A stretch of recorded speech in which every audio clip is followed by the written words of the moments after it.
I'm going to be showing you guys how to achieve this from this.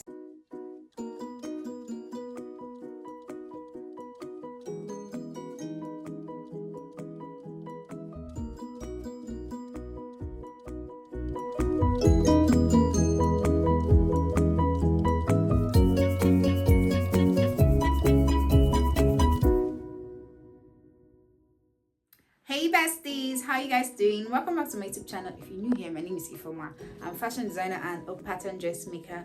On today's tutorial, from the title you guys already know what it is. Today I'm going to be making this dress. I made this dress for a client and it's an inbuilt corset dress. We had a detachable long train, and I'm going to be running you guys through most of the process of making this dress, you know, from making the ruffles, detachable train, and the corset.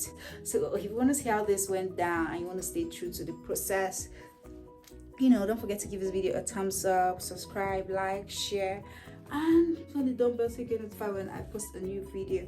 I really want to know you guys' thoughts and suggestions, so the comment section is always open for that. The link to my Instagram page is going to be in the description box below. I feel this video is long overdue because it's long enough, so you know, let's just jump right into this tutorial. Here are some of the things we're needing for this tutorial. We have our beaded lace, our satin, our lining, we have our illusion mesh, and we have our crepe. Here's a close-up look of the beaded fabric. Moving forward, we're going to our pattern, and we have our bust line, under bust line, and our waistline. I'm basically going over just to, you know, highlight that by writing that with my pencil. One of the reasons why I'm writing this out or marking this out is because I want, if you're using a different bodice pattern from this, you will be able to navigate your way. All you just need to know is your bust line, your under bust line, and your waistline, and you're good to go. That's if you're not using this type of my bodice pattern. So from the waistline, I'm dropping down by 12 cm. And I'm going over to the other side, and I will also drop down by 7 cm. With the help of my ruler, I'm basically just going to connect those two lines together, and I'm going to also do this same method for the back. But the back, we're going down by 7 cm and 7 cm also on the other side, and we're going to be connecting this with my ruler. So because this is a corset and I want to have some form of opening, a little bit of opening at the back, you know, where we're going to do our looping and all of that, I'm going up under that line. I'm just going up to extend that line upwards, and that's what we're going to be cutting from. On our under bust line, I'm going up by 1 inch. That was going to be our new under bust line for the front piece, and I'm just going down to square that with my ruler. So on our new under bust line, we're going in by 1 inch, and I'm also going in up there by 1 inch of the bust line, and with the help of, you know, my hands and my pencil, I'm just trying to blend that curve out just to give us that nice breast curve. So we later went ahead to change this 1 inch, but if you stay true to the process, you're going to see where. So on the shoulder there, I just basically just measured out our shoulder measurement and connect that with my ruler. I had to demarcate this for the up. We have our net there, and this lower part is going to be for our bodies. With the help of my scissors, I'm going to be separating this pattern, and yeah, we're going to be having our upper part, which is for our bodies, and the lower part, which is going to be for the lower part of the dress. So just before I cut all of this through, I went in by 1 inch on the waistline, the new waistline. This is because we're going to be eliminating the darts on the bottom. So when you're done with that, we're going to do this on the other side. But in order for us to get the accurate measurement for this other side, I am going to be drawing an invisible line on down there. So when I draw this, almost an invisible line, but if you look closely, you will be able to see the line. And I take a measurement of that dart, and I put that there because we're going to be eliminating the darts, like I said, the waist dart. and with the help of my French curve, I'm just going to blend that out like so.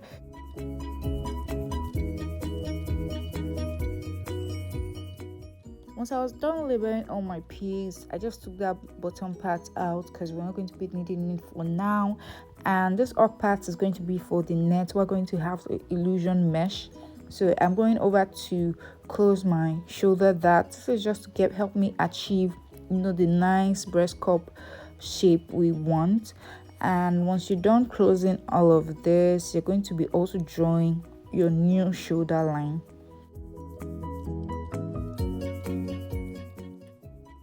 Forward to draw my new shoulder line, and once I'm done with that, I just went ahead with my paper tape just to close up that open space there, and I went ahead to blend out my breast cup, taking the measurement of my back armhole and writing that down, and also taking the measurement of my front armhole just to do check-ins, check if my measurement is correct. Once I'm done with that, I'm just cutting off my pattern piece, both the parts we're going to be needing and the parts we're not going to be needing.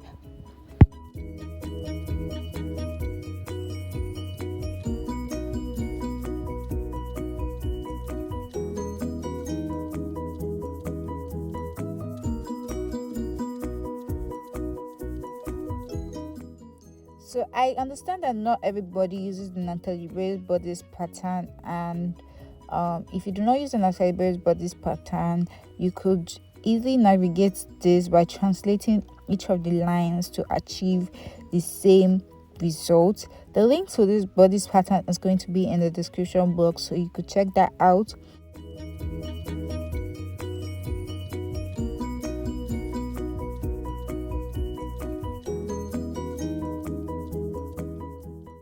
The upper part we're cutting out is going to be for our illusion mesh, and basically I discovered while cutting this that the 1 inch we took out will not be enough, so I decided just to tape this back in place, added 1 inch, which made it a sum total of 2 inches we're going to be having there. This is because my client made it known to me that she wanted her cleavage to show, and if we do that initial 1 inch, it's not going to bring out the cleavage as she would want. So we made this 2 inches because she's a very busty person. And once we're done with that, I'm just going out to cut that.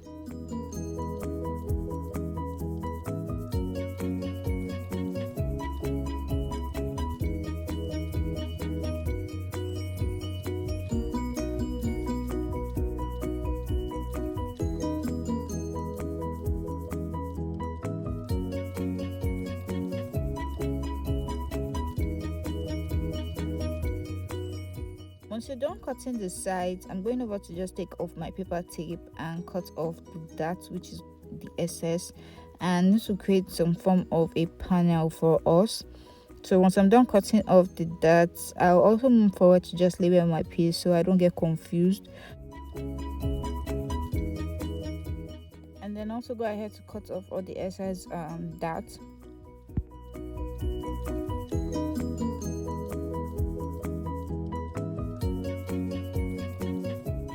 So we join this shoulder to shoulder, and if you've not watched how to work with illusion mesh net, the tutorial is going to be in the description box below, so you could check that out.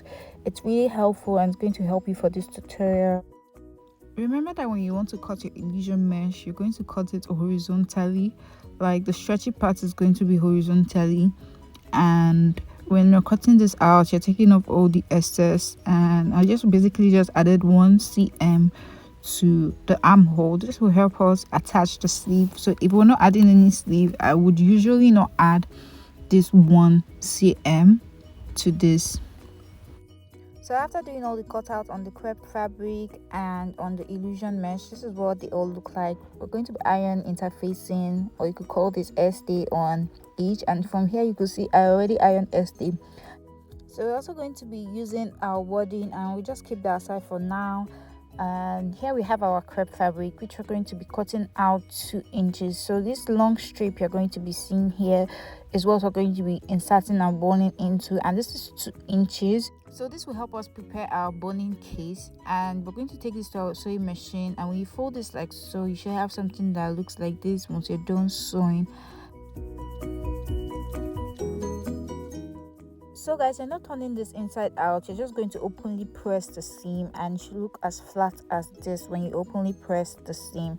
I'm going in with my tape to measure out where I want my boning case to stay, and just pinning it in place. So you're going to be doing a lot of measuring just to have an accurate measurement of where you want all your boning case to be.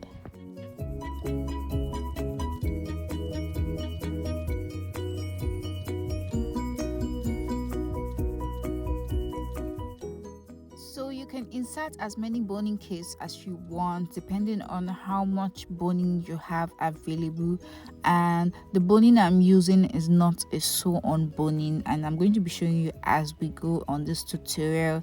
So I'm just continuing with my measurement and making sure everything is in place. I went ahead with my sewing machine just to stitch that down, and this is what it looks like, and we're going to be repeating this also on the other side.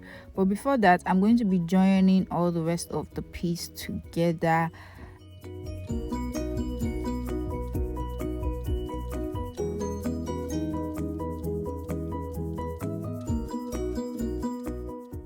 So after pinning all of this together, which is the front piece, we went ahead to sew this on our sewing machine, and we open seam and press this down.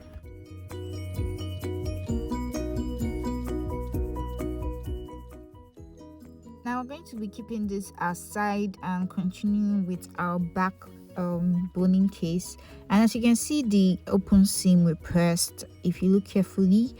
Next up, I'm also going to be doing the same measurement we did on the other side for this part also,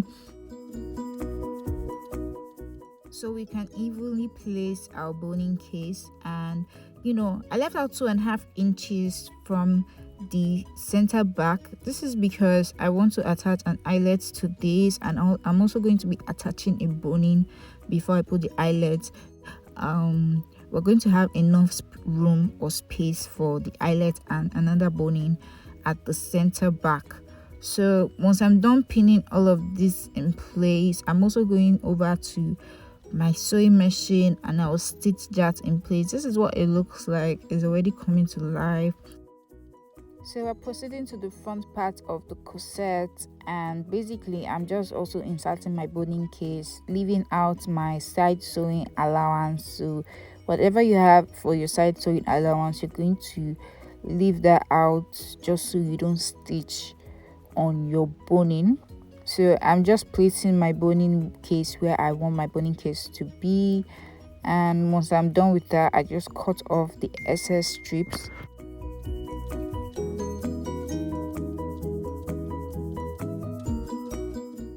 Note that I add all my boning case to the lining of my corset and not to the actual bodies of the corset. This is because it's an inbuilt corset and I wanted this to be on the lining. You can choose to have this on the actual fabric of the dress, but it's your preference basically.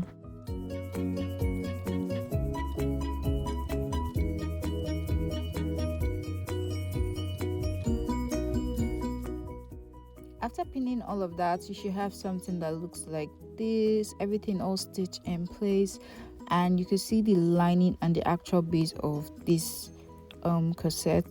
And as you guys know, we're going to be having 2 pieces of each, which one is going to be for the lining and the other one is going to be for the base. So for the lining, I ironed stay to the lining, and I'm basically just going to be pinning that.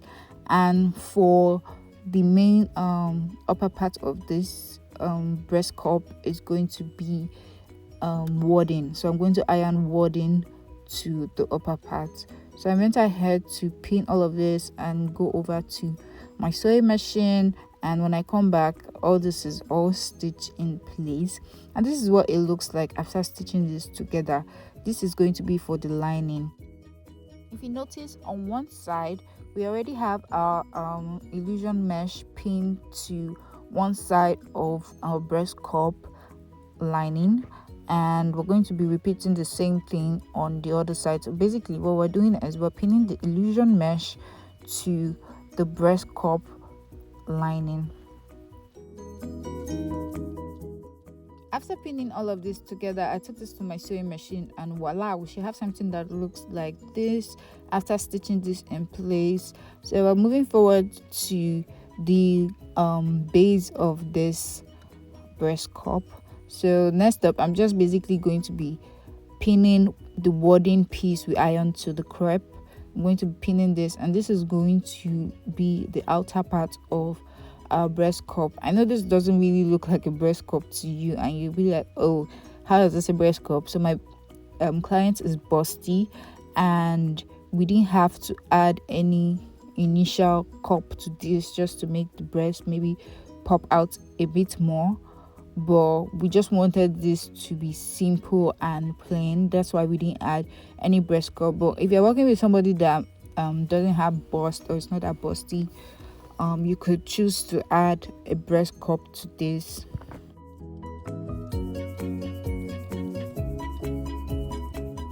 So permit me if I call this upper part of this body's breast cup. So just permit me if I do call that. So next up, once you're done pinning this, you're just going to stitch that also like you did for the other part. And when you stitch that in place, if you check this, I went ahead to stitch one side of the cup, and we're going to be repeating this on the other side.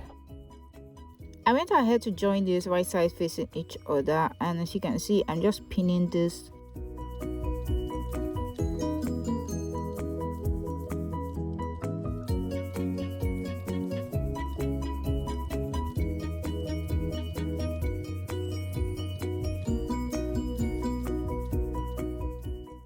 After pinning this, you should have something that looks like this, and I went ahead to my sewing machine to stitch that in place. I turned this inside out, and we should have something that looks like this. But note this, at the bottom I didn't stitch all the way to the bottom. I left about 1 inch at the bottom. This will help me join the upper base, which is the upper part, to the lower part of the corset, and we are having something that looks like this. I went ahead with right side of the net facing each other, and you can go ahead to sew the neck all round, but I just basically just stitched both the back, and and that was it. This was because initially I wanted to have like a turtleneck to this dress, which I didn't later add, but as you can see, I just stitched halfway, but you can choose to close up yours. I later closed this up, and I'm going to be showing you as we go. The boning I'm working with is 1/2 inch boning, and this is really thick. Like, I don't even think this is a regular 1/2 inch boning, because this is really thick. So I'm just inserting the boning. I already cut out the boning. I also scraped the edge of the boning. I also ironed the boning. I'm already done. I did some work to the boning. If you see, okay, this part of this boning that you could see that's standing straight, that is the one we've worked on, while the one that's still slanted and curved is the boning we've not worked on, which we later fixed. Here's what everything looks like with the boning inserted in place, and this is the wrong side, all stitch in place. And next up, we're going to be joining the right side to the right side of the cup, and we're just basically going to be pinning this before we do any joining with our sewing machine. So as I was done pinning all of this in place, I went over to my sewing machine and just basically join these two pieces I'm pinning down together. And when you join it together, you should have something that looks like this, all nice and clean. So next up, I'm joining the two. Remember, we left out 1 inch just so we'll be able to join and close up this without any interruption. So I'm just pinning this side together, and we're just going to be closing up where we have our illusion mesh, like that open space where we have the illusion mesh showing. And after pinning this, I went over to my sewing machine to stitch that in place.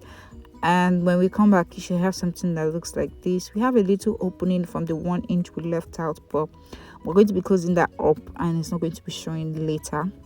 So this is what it looks like. This is what the back looks like, and this is what the front looks like. So as you can see, I joined one side of the back to the back net, and now we're going to be joining this side by side. So I took this the lining facing each other, the right side of the lining facing each other, and I'm basically just going to be pinning this, because after pinning this we're going over to our sewing machine, and you guys already know the drill by now. We'll go back to our sewing machine. It's just to stitch that in place with our sewing allowance, and I'm going over to the front also.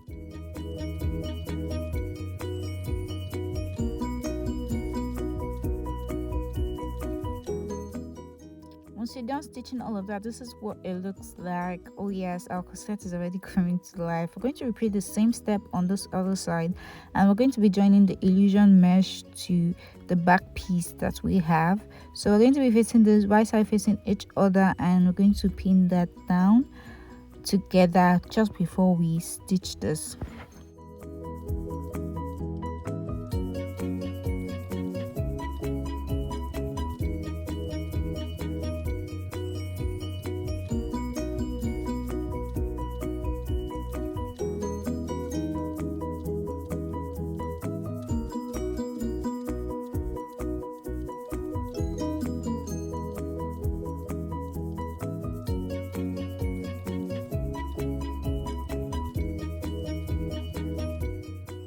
Pinning all of this, we're going to be joining this to the boning case corset for the back, and this is what it looks like. You're going to open this up, and you already know the drill from here. We're going to be facing this right side facing each other for the lining, and the same thing for the actual bodies of the corsets.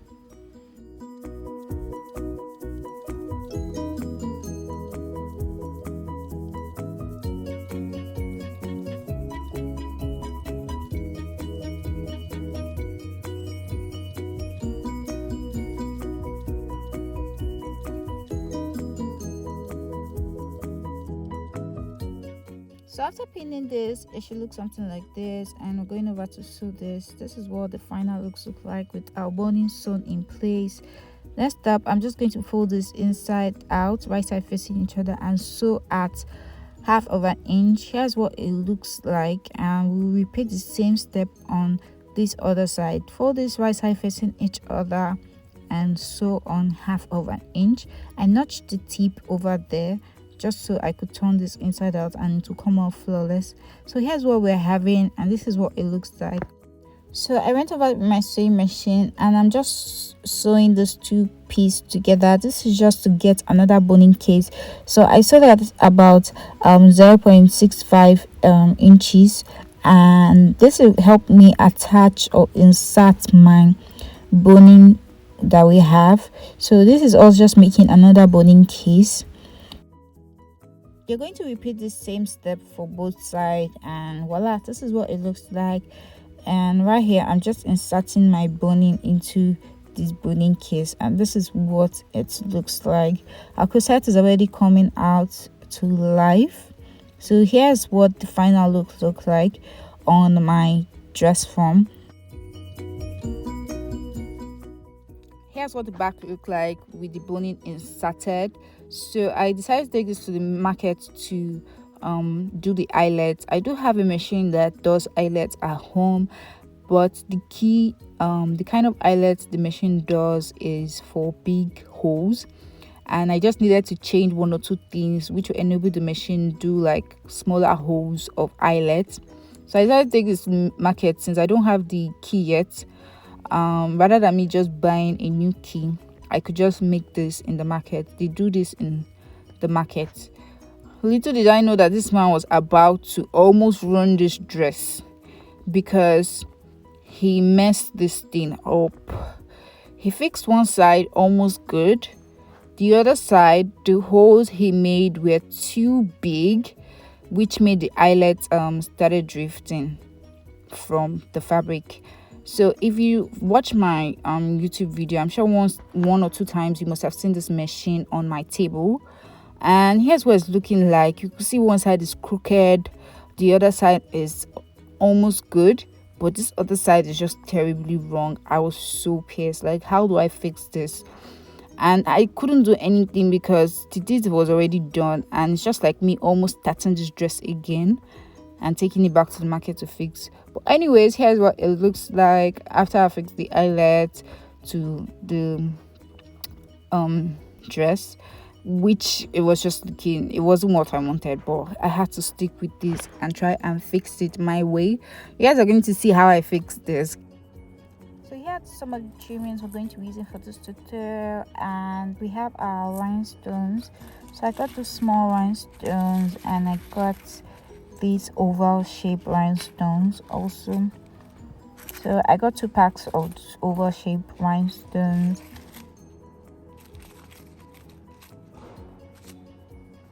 So I also got this long strip of trimming, and I decided to detach it from the chain it came in. So it came connected in a chain, and this is what I mean.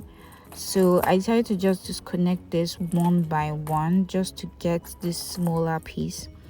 Moving forward, this is what it looks like after we've joined our sleeve to the corset and the lower part. And basically with the smaller piece we detach from the chain, I'm just connecting that to the neckline. So that's what we're going to be using for the neckline.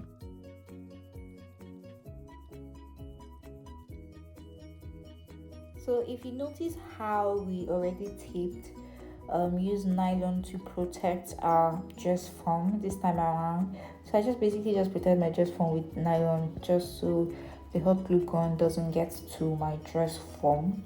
Once I was done pinning this, I proceeded to placing my trimming where I want this to be. So I just wanted to chip this info here. My client is a size 14 and my dress form is a size 8. So I was able to manipulate this even as my client was on a bigger size. So my trimming, I'm basically just placing my trimmings and my applique on the side I want the applique to be. So you just take your time, place this and pin as you go. It doesn't need to be perfect, it just need to be a little bit accurate on both sides, so one side is not looking off from the other side.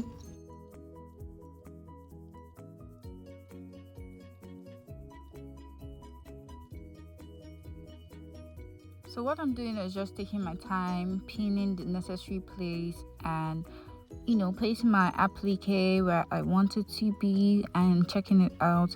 I do have this piece of this beaded fabric that I want to insert by the side over there, and it just blend in so nicely. So I'm going in to pin, and the rest of the process is just me basically placing my applique.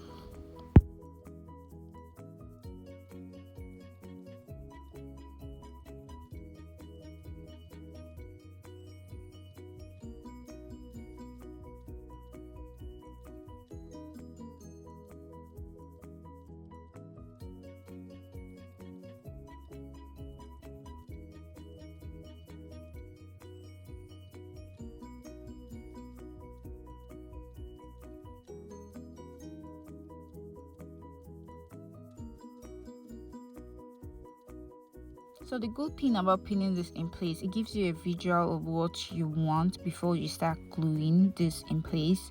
And when I went in with my hot glue gun, I started just sticking this in place. Guys, this hot glue gun disappointed me, and it's this Sunday. I couldn't go out to get a hot glue gun. I needed to deliver this clothes ASAP. I didn't even have any glue at home to say, okay, I'm going to use this glue to just fix this. And I had to maneuver my way using this hot glue gun. It was I've not even gone halfway when this thing disappointed me. Anyways, I got my Twizzlers to just help me because this hot glue gun was burning me. But just like I wasn't even doing much work, and I got this suggestion from a comment section, but it wasn't really working for me. Instead, it was making a mess. So I just decided to just continue using my hand and stick this on as fast as possible.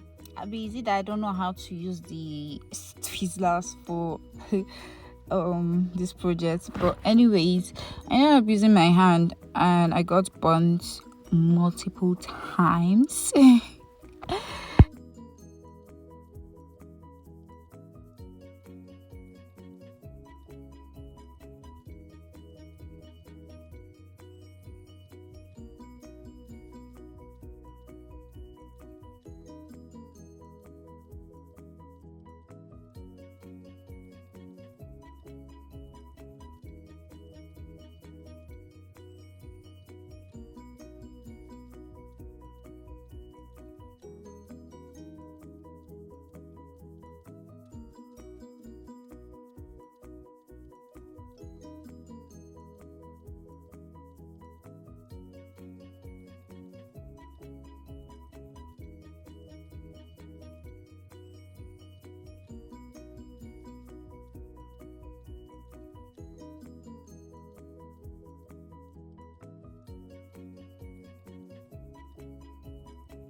You guys, so while I was filming this dress, my hot glue gun decided not to work anymore.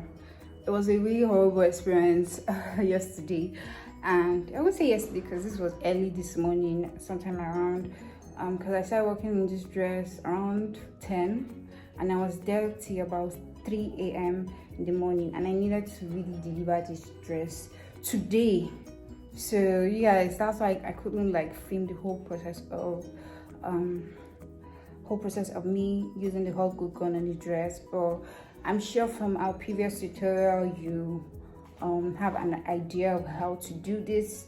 So now I'm just inserting my ruffle footer. I'm taking out my regular footer, and then when I insert my ruffle footer, I am going to be able to make the ruffles. I'm just basically going to show you guys how I made the ruffles real quick. Yeah, I have 2 pieces of red tulle fabric, and I'm going to be placing this in between like so. And when you place this in between, you want to pull it out a bit to the end, and basically I backstitch a bit and just running this through, and the ruffle footer just help us create this gathers illusion, and it came out so well. Because usually, you guys know, we usually just hand stitch this to get this gathers effect, and here I'm going to be showing you how this operates. It does have a smaller voltage, where if you place it there and you gather, it's going to gather little by little. That's a higher voltage that makes this gather so much. We've used this gathers footer before when we were making this doll dress, so you could check out that tutorial also. And this is what it looks like. I'm loving the outcome.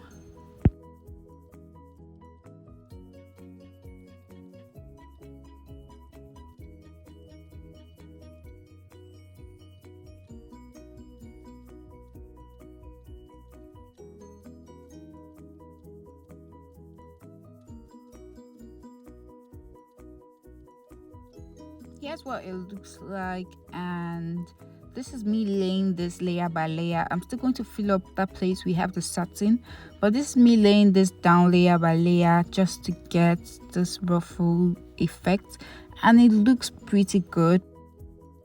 For more pictures and videos, you could check out my Instagram page. The link will be in the description box below. Thank you for sticking to the end of this video, and I hope you find this video helpful. Do click on the dumbbell so you get notified when I post a new video. Subscribe if you haven't. Like, share, leave a comment down so I know your thoughts and suggestions on my YouTube channel.